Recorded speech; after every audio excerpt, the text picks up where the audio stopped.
Well, we made it. January's here. We made it past. Goodness, not going to do that again.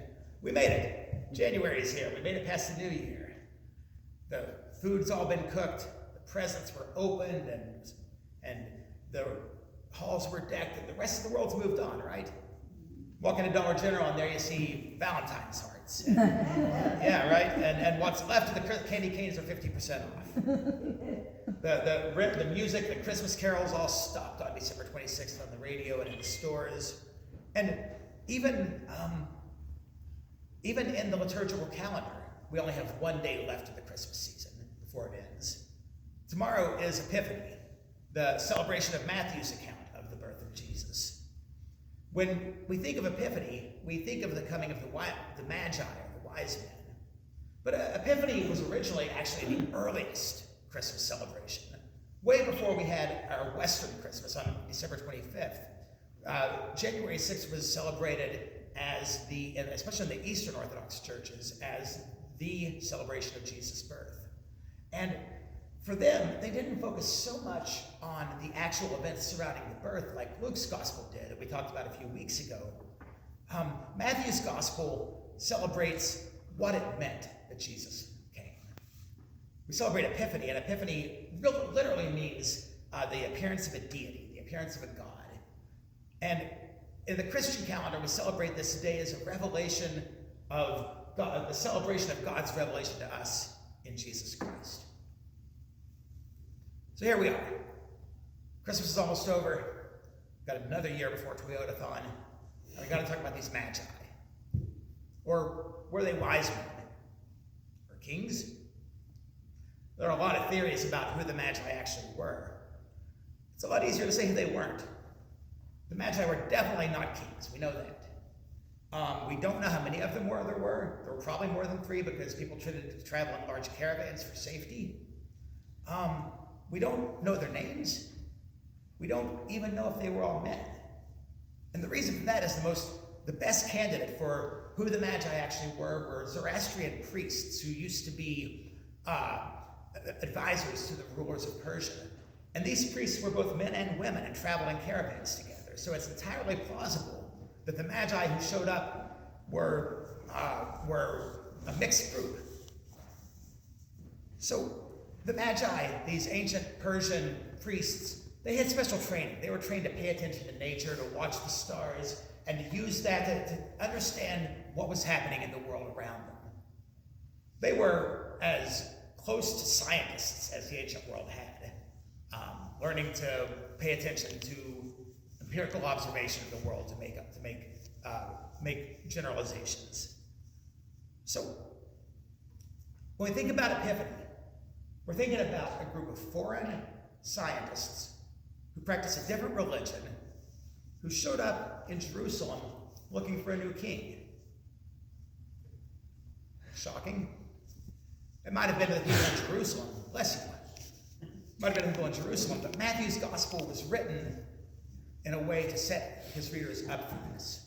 You see, Matthew wrote his gospel primarily to first century Jewish Christians. And so in doing so, he sets the entire gospel up in the context of Jesus' place in Jewish history, in Israelite history.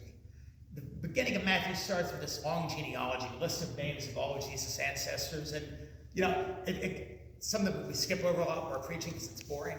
But if you look in there, there's some surprising things. Now, Matthew gets all the highlights. There's Abraham, there's Isaac, there's Jacob, there's King David, there's King Solomon. It's the kind of lineage you would expect a king to have. But in the middle of all those luminaries, there are some surprises. Scott Hosey points out that there were 4 foreign-born women, 3 with dubious sexual pasts, who were also named or hinted at in Matthew's genealogy. This was Matthew's none too subtle way of reminding his mostly Jewish readers that the family that produced the Messiah had itself been far more diverse than most people wanted to admit, and had plenty of skeletons in the family closet. See, for first century Jewish Christians, it was a live theological question whether there was space for Gentiles, non-Jews in the church, or whether Jesus had come only to be the Jewish Messiah. So Matthew opens his gospel with this kind of unorthodox, shocking genealogy. But then at the end of the first chapter, he introduces Jesus very clearly as the Jewish Messiah, the King of the Jews, the one who has come to save the people. And then ends by introducing Jesus as Emmanuel, God with us. But then Matthew shakes his readers up some. He brings in these foreigners, these pagans, maybe even these women. It's like Matthew is saying, yeah, Jesus is God for us, but us is a much bigger category than you've ever dared to imagine before now. Now, fortunately, as a church, we've grown a lot since then. Once we got past the idea of letting Gentiles in, we sort of recognized that God loves everybody, so we stopped fighting about who was in and who was out, right? Maybe not. Ish. One writer points out that it would be a dead issue if Epiphany were only about the inclusion of Gentiles in the church. Epiphany is much more, though. He says, Epiphany challenges us to reconsider all of the people we see as outside the pale, outside the boundaries of God's love. It challenges us to abandon our tribalism and to expand our tents and welcome even those whom we would prefer not to love. That is the Epiphany message. The reality is, as the church, we've always argued about who's in and who's out. And the answer has been every time, no matter how shocking it is, that whoever we wanted to leave out, God was for them too. Every time. So these foreign pagan scientists show up in King Herod's court looking for Jesus. Of course, because where else would you go to look for a newborn king but in the palace of the current king? Their news that they were looking for a new king of the Jews, though, caught Herod, who was, at the time, the current king of the Jews, a little off guard. The Magi showed up with gifts ready to worship, but Herod saw a threat to his power. He saw a rival. And Herod wasn't the most stable genius to ever rule the world. At one point, he actually put to death 3 of his own sons to maintain a hold on power. And in fact, Caesar said that it was safer to be Herod's pig than his son.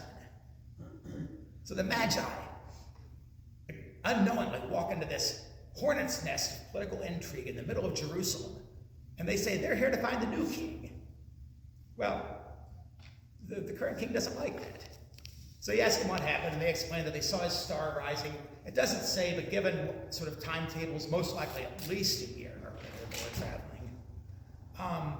They explained how that star heralded the birth of a new king, and they followed it to Jerusalem. It's interesting, our Christmas cards, our nativity scenes, they'll have these bright, giant stars hanging over the nativity scene for everybody to see.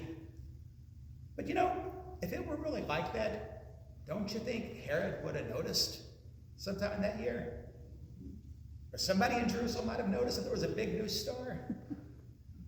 Whatever led the Magi to Jerusalem, it wasn't a burning comet, it wasn't a supernova. It was something that you had to pay attention to. You had to look for, you had to study. Maybe it even required some divine intervention.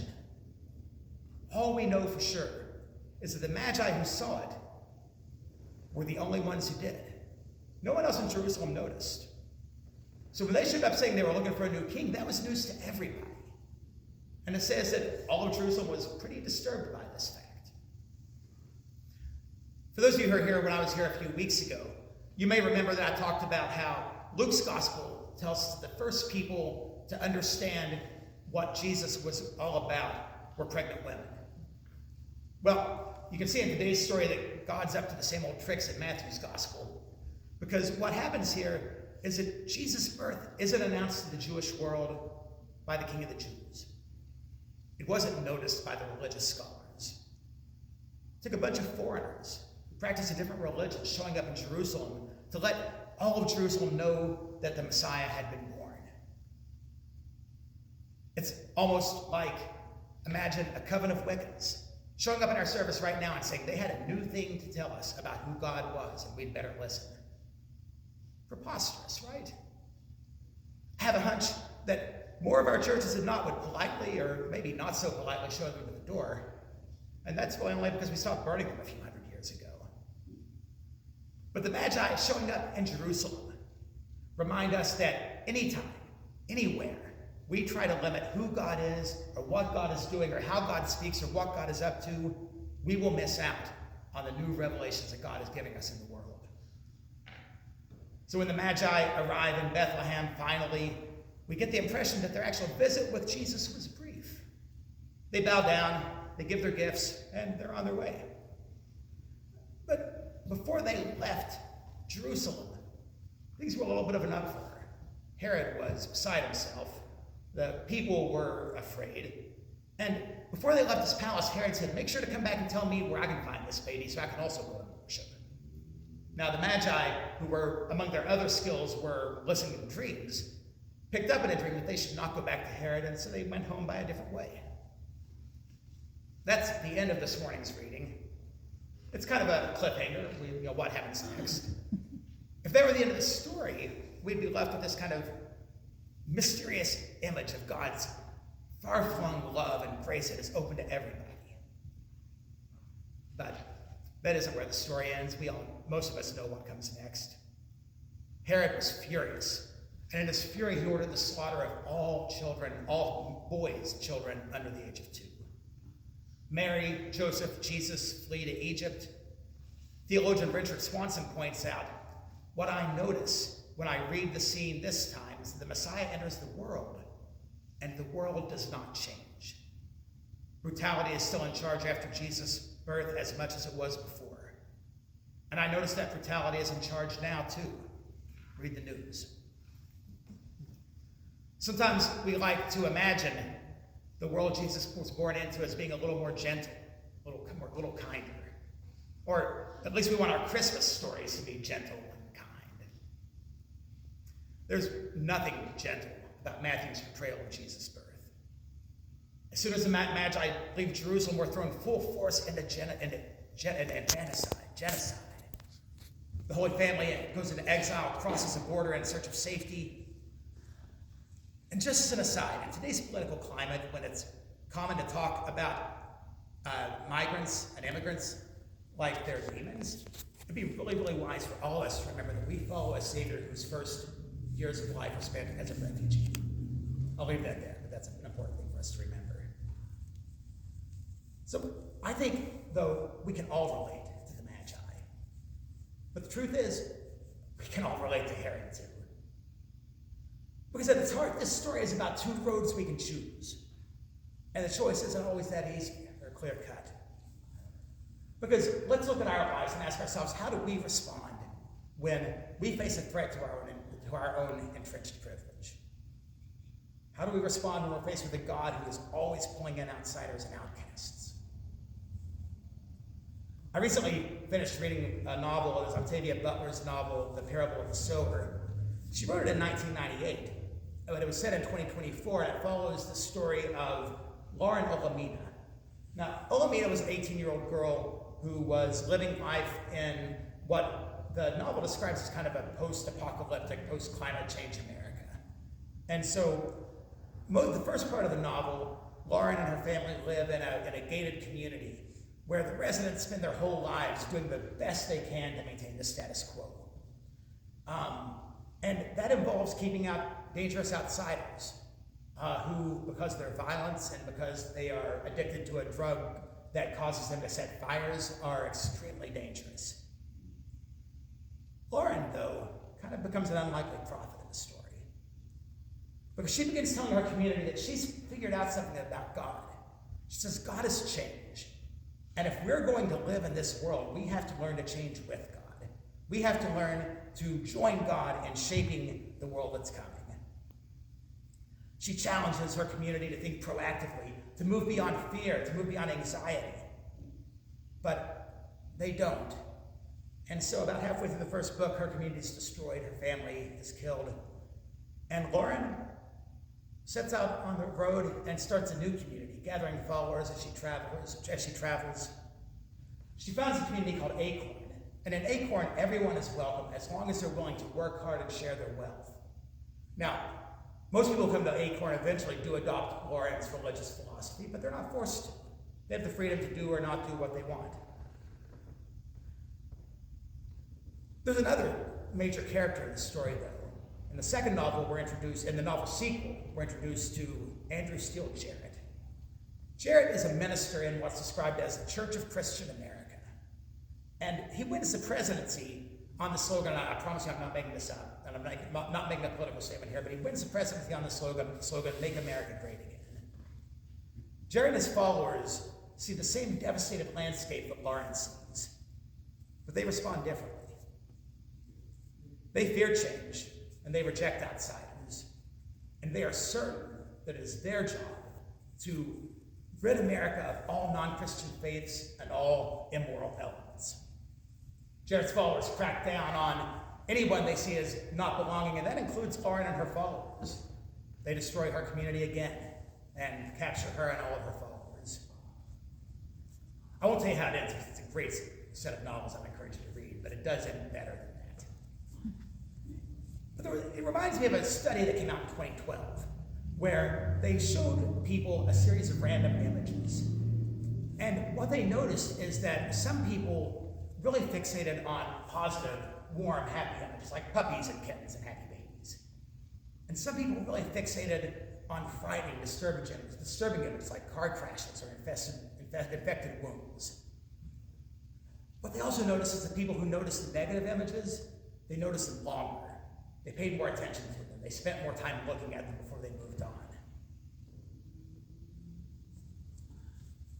Not only, though, did the second group pay more attention to the images, what they also noticed was that in the first group, the cute kitten group, there was a tendency to be more open, more accepting, more curious about the world. In the scary group, there was a tendency to be more closed off, more rejecting, more exclusive. And that strikes me as being really at the heart of what today's story is all about. There are a lot of contrasts we can draw between the Magi and Herod, but what really hits me today is, as the most obvious one, is whether we react in awe and curiosity and wonder and worship, or whether we react in fear and anxiety. You see, Herod was driven by his fear and his paranoia and his desperate desire to hold on to power. And he killed children. The Magi were driven by their wonder and their curiosity and their awe, and they traveled across a desert following a star.